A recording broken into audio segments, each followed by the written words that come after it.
Una de las partes que más disfruto de la lucha libre profesional es la barrera entre la realidad y la ficción. Cuando veo una película, tengo la seguridad de que lo que estoy viendo es actuado, no es real. Puedo salir del cine sabiendo que disfruté una buena historia ficticia.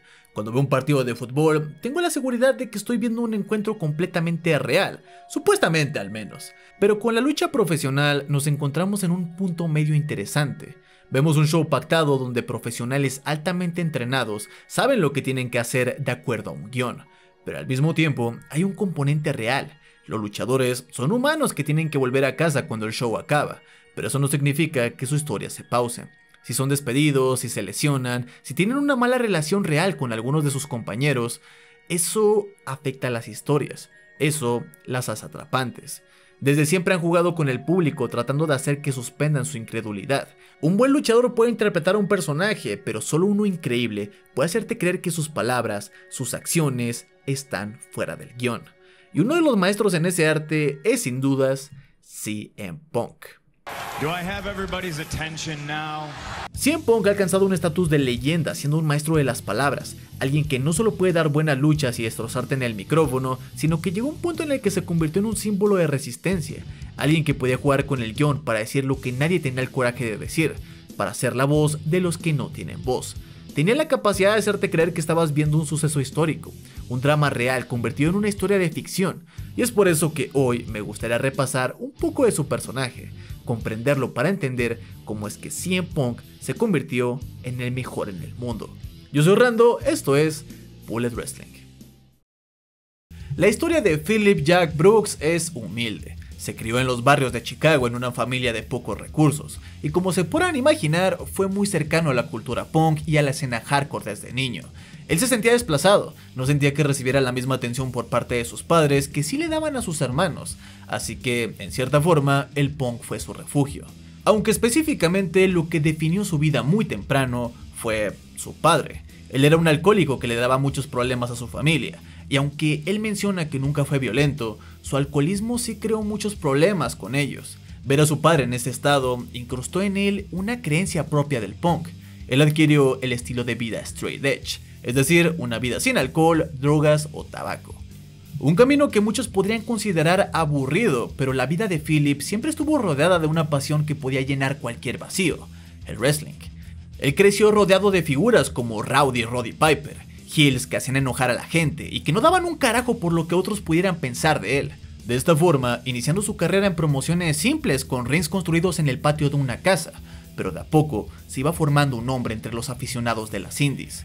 Fue así como nació CM Punk, que si alguna vez se preguntaron qué significaba el CM en su nombre, no es por Cookie Monster o por Chicago Made, no, es por Chick Magnet Punk. Es increíble cómo transformó un nombre tan pendejo en algo icónico. Como iba diciendo, Punk trabajó en lo mejor del territorio independiente junto a grandes nombres como AJ Styles o Eddie Guerrero, mientras poco a poco desarrollaba su personaje, haciéndose infame por ser un cabrón que le buscaba pleito a todo el mundo. Sabía hacerse odiar, y eso lo llevó a tener grandes feudos en Ring of Honor, destacando aquel que tuvo con Samoa Joe, el cual en su momento hizo despegar a la empresa de forma gigantesca. Punk estaba haciendo mucho ruido, y eso llamó la atención de la WWE. Tras unas cuantas pruebas, logró impresionar a las personas correctas, consiguiendo así un contrato con la empresa. Aunque antes de eso, Punk tenía un asunto que resolver en Ring of Honor, una historia más que contar en las independientes, antes de entrar en la empresa de la Cañada. Punk conseguiría en este lapso el título mundial de Ring of Honor, pero con su partida avecinándose, él empezaría a hacer promos para provocar a la audiencia. El público de las indies seguía las pequeñas promociones de forma religiosa, en su mayoría odiaban todo lo que tenía que ver con la federación y su monopolio, siendo esto justamente lo que Punk aprovechó para enojarlos. Él amenazaba a los fans de que se iría llevándose consigo el título de Ring of Honor para humillarlos, echando sal a la herida, firmando su contrato con la W encima del título, empezando así lo que conoceríamos como el verano de Punk en Ring of Honor, una historia que trajo miles de ojos a la pequeña empresa. El miedo por parte de los fans a que el punqueto se llevara el título máximo al monopolio y el morbo que provocaba ver un título en las indies en la WWE hizo que todos estuvieran al pendiente de qué podía pasar, pero la historia cerraría con Punk perdiendo el título justo antes de irse. De cierta forma, un poco decepcionante, pero era un ángulo que había cumplido su propósito, el cual era poner los ojos en Ring of Honor antes de su partida. Un pequeño regalo de despedida de su parte. Y con todo ese asunto cerrado, Punk tendría su primer paso en la empresa trabajando en el territorio de desarrollo de Ohio Valley Wrestling. Aunque por supuesto, con su talento, no tardaría en subir al main roster, teniendo su debut en la ECW. I'm straight edge. I'm a man of great discipline. I don't drink, I don't smoke, I don't do drugs. My addiction is wrestling. Ganando mucha popularidad rápidamente. Y cómo no hacerlo, el tipo era el favorito de los fans hardcore de la indie, pero ahora demostraba que también podía trabajar al público general. Su trabajo lo llevó a lo más alto y llegó a convertirse en el campeón máximo de la marca extrema. Cualquiera con 2 ojos y sentido común podía ver su potencial, pero Vince McMahon no era alguien con sentido común. Verán, el dueño de la W en ese entonces tenía ciertos prejuicios sobre la imagen que debería tener un luchador. Para Vince, el prototipo perfecto de campeón era alguien alto, musculoso, con porte y carisma. Si no cumplías ese estándar, para él no eras más que un secundario en la programación, o aún peor, un jobber. Y lo cierto es que él nunca vio a Punk como la gran estrella en que se estaba convirtiendo. Estuvo a punto de despedirlo varias veces, siendo que el único que abogó por él para mantener su empleo fue la leyenda Paul Heyman.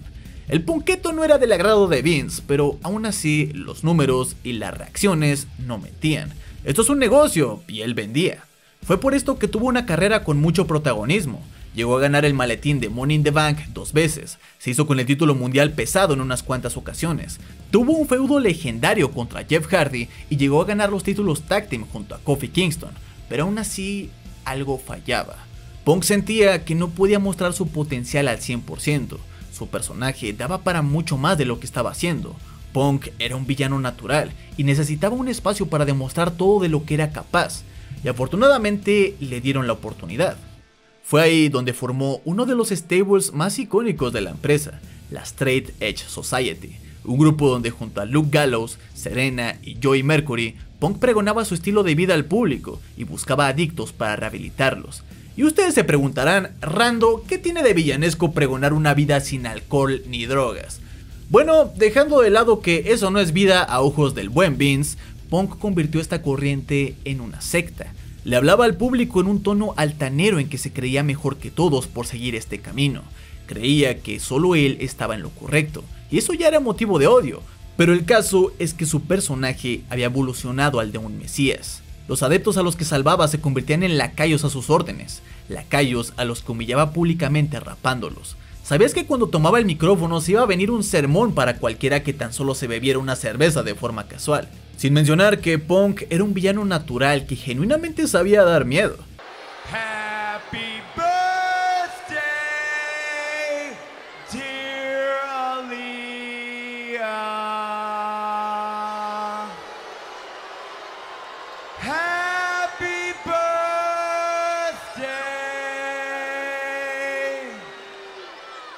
Parecía que estaba alcanzando nuevos horizontes en su carrera, pero pronto todo se derrumbaría a pedazos. ¡Cristo bendito! Hubo un programa en el que estuvieron los Muppets. Habíamos entrado en la era PG. Y el estandarte de esta era, sin duda alguna, se trataba de John Cena. Su cara estaba en todos lados, era el héroe de todos los niños, el luchador grande y fuerte que pregonaba el esfuerzo, la lealtad y el respeto.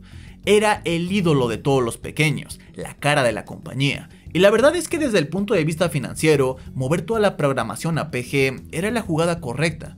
Podías vender más productos, más juguetes, había más patrocinadores y el público se ampliaba para captar a nuevos espectadores. Pero muchos fans que habían estado viendo la programación durante años se sintieron traicionados. ¡Mierda! Muchos siguen resentidos a día de hoy. Y Punk, aunque no entraba del todo en ese saco, sintió este desplazamiento también. Se sentía poco valorado. La Straight Edge Society fue eliminada, dejándolo a su suerte por un rato hasta que los planes creativos lo llevaron a ser el líder de The Nexus, una de las facciones más over de esa época, pero que para cuando cayó en sus manos ya habían sido enterrados. La frustración de Punk se hacía cada vez más grande, algo que se reflejaba en su personaje, que se hacía cada vez más violento y errático. Aunque, yendo a la realidad, él quería salir de la empresa cuanto antes, ya no se sentía a gusto. Lo único que esperaba era la expiración de su contrato para no renovarlo y tomar su propio camino. Aunque una noche lo cambiaría todo, no solo para su carrera, sino para el wrestling profesional. En un show de Raw en 2011, Punk vencería a Cena para hacer una declaración de intenciones. Él quería demostrar que Cena no era invencible incluso para alguien como él, y una semana después haría público sus pensamientos de salir de la empresa, pero no pretendía hacerlo con las manos vacías. Su objetivo se había convertido en quitarle el título mundial a John Cena en Money in the Bank, para después llevárselo consigo al salir de la empresa. Una declaración bastante familiar, y es que, sí, la intención de Punk era revivir aquel ángulo que hizo en Ring of Honor. Fue así que comenzó la segunda parte del verano de Punk. Raw, 27 de junio de 2011, durante un main event entre R-Truth y John Cena, Punk aparecería para costarle la lucha a John y proceder a soltar una de las promos más icónicas de la WWE, la llamada Pipe Bomb. Punk atacó a John y a todo lo que representaba para la empresa. I don't hate you, John. I don't even dislike you. I do like you. I like you a hell of a lot more than I like most people in the back. I hate this idea that you're the best. I'm the best. I'm the best in the world. There's one thing you're better at than I am, and that's kissing Vince McMahon's ass. Oops, I'm breaking the fourth wall. Criticó el cómo desde el día 1 nunca confiaron en él por no ser el prototipo de campeón que Vince quería, y mencionaba el cómo Paul Heyman había sido el único que confió en él. Se autoproclamaba como el mejor en el mundo, el mejor luchador en ring, en micrófono, incluso en comentarios. Paul Heyman saw something in me that nobody else wanted to admit. The only thing that's real is me, and the fact that day in and day out, for almost 6 years, I have proved to everybody in the world that I am the best on this microphone, in that ring, even at commentary. Nobody can touch me. I'm barely promoted. I don't get to be in movies. I'm certainly not on any crappy show on the USA Network. I'm not on the poster of WrestleMania. I'm not in the signature that's produced at the start of the show. Pero después empezaba a soltar verdades que nadie quería decir. Hablaba de cómo el vestuario se había convertido en un círculo de besatraseros de Vince. Le enfermaba cómo The Rock podía venir a tomar el main event de WrestleMania cuando quisiera, mientras a él se lo quitaban a pesar de partirse el lomo en luchar fracturado durante todo el año. But the fact that Dwayne is in the main event of WrestleMania next year and I'm not makes me sick. I'm leaving with the WWE Championship on July 17th, and hell, who knows, maybe I'll go defend it in New Japan Pro Wrestling. Maybe I'll go back to Ring of Honor. I'd like to think that maybe this company will be better after Vince McMahon's dead, but the fact is, it's going to get taken over by his idiotic daughter and his doofus son-in-law and the rest of his stupid family. Se quejaba de no tener promoción, de no estar en la mercancía, de no ser considerado para las películas, y todo por no ser la estrella PG que la empresa necesitaba. Pero principalmente recalcaba su intención de llevarse el título mundial y pasearlo en las promociones indie, mencionando sin titubear a empresas como New Japan Pro Wrestling o Ring of Honor, algo inaudito, dado que la W no reconocía ninguna marca como su competencia. La promo terminaba con su micrófono apagándose justo cuando Punk quería hablar de cierto incidente de Vince con una campaña anti-bullying, y el show simplemente se iba a negro. Fue una promo que causó muchísimo ruido en su momento porque la gente no podía distinguir si era real o no. Eran ataques tan fuertes y tan directos a la compañía que nadie creía que pudieran jalar el gatillo con algo así. Era como darse un disparo al pie, pero principalmente era una promo que rompió la cuarta pared, que llamaba directamente a los fans y que involucraba políticas internas que no se solían discutir de cara al público en el show. La W no hacía ángulos así en ese entonces, no era como trabajaban, y eso era lo que estaba echando leña al fuego de la especulación. Pero lo cierto es que la promo fue guionizada. Punk trabajó en ella con los escritores de la compañía, y es algo que el mismo Triple H comentó, que de haber sido real, habrían cortado el micrófono en la primera oración. Pero justamente eso es lo que la hace tan buena, que a pesar de ser falsa, Punk haya podido pasar los filtros de la empresa para criticarla de forma tan dura, que la gente sintiera la parte real, sintiera ese enojo que Philip Jack Brooks sentía de verdad. Era todo un acto, pero lo que sí era real era que Punk aún no había renovado su contrato con la empresa. Pasamos a la siguiente semana. Vince había suspendido a Punk por la promo y hacía claras sus intenciones de cambiar al retador para la lucha titular en Money in the Bank. sentía miedo de que cumpliera su amenaza de llevarse el título de la empresa fuera de ella. Y era un miedo que podías creer porque ya había pasado antes. Esa es otra historia. Aún con esto, John Cena salía a abogar por Punk, diciendo que él se había ganado esa oportunidad, que creía en la libertad de expresión y amenazaba con marcharse de la empresa de no restaurar la lucha. Así que eso fue lo que pasó. Parecía que por fin le habían dado a Punk la libertad creativa que tanto quería. Por fin podía desatar ese villano antisistema que se aprovechaba de la situación de Vince para humillarlo, y al mismo tiempo tener un lado odioso, egocéntrico. Pero la gente estaba de su lado porque ¿cómo no estarlo? Por fin había alguien que hablaba con la verdad. Por fin había una voz para los que no tenían voz. Don't push me. Vince, I'll push you all I want. Vince, I'll kick you in the nuts and you'll smile at me and like it and show me some respect. Because if you don't, I find the nearest paper shredder, I throw this puppy in there, and Sunday, I leave with your WWE Championship. Pasaron las semanas y la noche por fin llegaba. Money in the Bank 2011, un evento celebrado en Chicago, y si ya de por sí la gente estaba del lado de Punk, hacerlo en Chicago, su pueblo natal, hizo que el público lo ovacionara a muerte, y por el contrario, odiara al en ese entonces conocido como el Superman John Cena. Fue una lucha brutal, ambos daban una clase maestra de psicología en ring y daban lo mejor de sí para quedarse con la victoria. Una lucha que se cocinó a fuego lento por más de media hora, en que la gente tenía el corazón en la mano sin saber cuál sería el siguiente paso, firmado su contrato de renovación, sino hasta la misma noche del evento. Una vez más, la realidad se mezclaba con la ficción. La pelea continuaba con ambos al mismo nivel, fue tan impredecible que el mismo Vince McMahon tuvo que aparecer para asegurarse de que John dejaba la compañía por todo lo alto, llevándose el título máximo fuera del edificio y desapareciendo de la programación. CM Punk había ganado. Y durante unos días él cumplió su palabra, paseando con el título en varios programas, partidos de béisbol e incluso apareciendo en pequeñas promociones, pero todo se coronaría en el siguiente Raw. Vince había organizado un torneo para determinar al próximo portador del título mundial, y aunque el que se lo llevó fue Rey Mysterio, al final de la noche John Cena era quien una vez más se convertía en campeón de la marca, o al menos eso pensaba hasta que sonó una canción que nadie había escuchado jamás. Y tras de ella, regresaría CM Punk, convertido en el mejor en el mundo. CM Punk regresaba con el verdadero título mundial para decidir al verdadero campeón en SummerSlam 2011. Y aunque tiempo después perdería su campeonato a manos de Alberto del Río, no tardaría en recuperarlo para así iniciar uno de los reinados más largos con el título mundial que había vivido la compañía en esa época. Por 434 días, Punk se mantuvo como el campeón de la marca, teniendo como su mano derecha a no otro que Paul Heyman. Su momento por fin había llegado, después de tanto tiempo le estaban dando el reconocimiento que se merecía. Estaba en la cima de su carrera y, aún con todo este éxito, algo no se sentía bien. Punk era el campeón, es verdad, pero él no se sentía como tal. Todas las historias relevantes se seguían centrando en John Cena, y aunque lograba crear feudos legendarios y dar luchas buenísimas, las más de las veces era relegado a la media cartelera, mientras que John se quedaba con el evento principal. Sentía que su título mundial no era más que un premio de consolación, y pronto ni siquiera le quedaría eso. En el camino a WrestleMania 28, sería justamente La Roca quien le quitaría su título mundial solo para engrandecer más el evento principal repetido del año pasado, una lucha más entre John Cena y La Roca. Punk insistió en que al menos deberían convertirlo en una triple amenaza para variar respecto al año pasado, e incluirlo incluso si perdía. Su único deseo todos estos años, lo único que le faltaba para sentir que su carrera estaba realizada, era tener el main event de WrestleMania, pero la directiva se negó.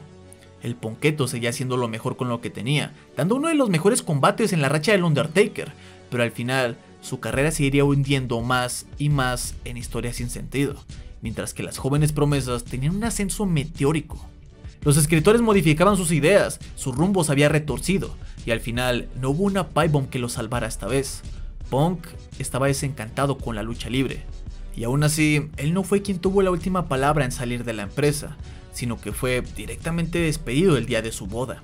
Fue de esta forma que CM Punk juró jamás volver a ponerse las botas y entrar a un ring, una promesa que no acabaría cumpliendo, pero que sí lo llevaron a 10 años de centrarse en sus aficiones y explorar fallidamente otros deportes.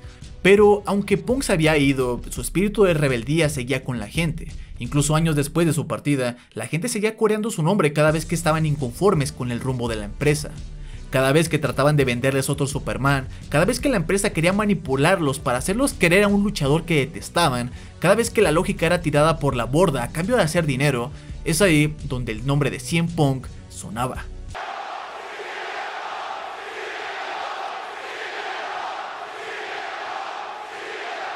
Pasarían 10 años para que el Punketo tuviera otro paso en la WWE, aunque primero tendría un paso muy ruidoso en All Elite Wrestling, que seguiría su regreso en la Presa de la Cañada para tener uno de los mejores feudos del año ante el psicópata escocés. Aunque esas son dos historias para otro día, porque es una saga que se sigue contando a día de hoy y la búsqueda por ese evento principal en WrestleMania continúa. Quién sabe, a lo mejor este año la acabamos viendo y todo. Pero bueno, eso fue todo por mi parte. ¿Hay alguna historia que les gustaría que contara? Déjenmela en los comentarios y le damos una checada. Yo soy Rando, esto es Bullet Wrestling y nos veremos en la próxima.